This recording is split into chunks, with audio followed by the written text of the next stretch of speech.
And I think, Dr. Jaishankar, you also referred to that there is this element that, yes, there is multipolarity, but the United States is obviously doing many of the things without consultation.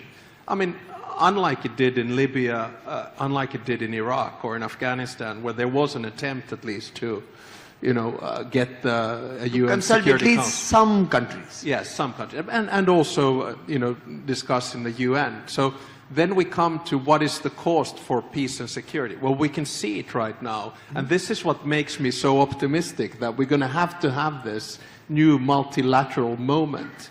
And so I try to see the silver lining and say, well, because we're seeing what's going on in the Middle East, we're seeing what's going on in Ukraine, we're seeing what's going on in Sudan, therefore we need to come together to some kind of a new covenant, because actually the cost of multipolarity is too high right now. And I fully understand, Samir.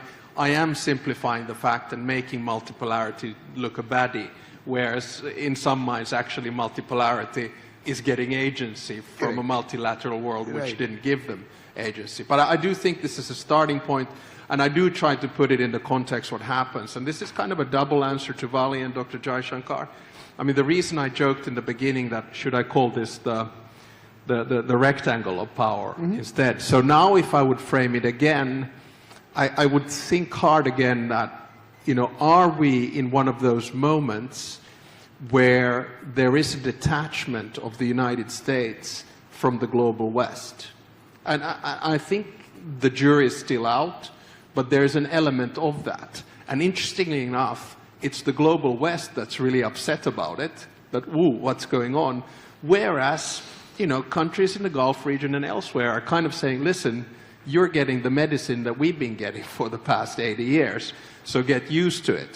So then my argument would be just based on the US national security strategy, where the number one region is the Western Hemisphere. So then the US becomes the global West with its own line. By the way,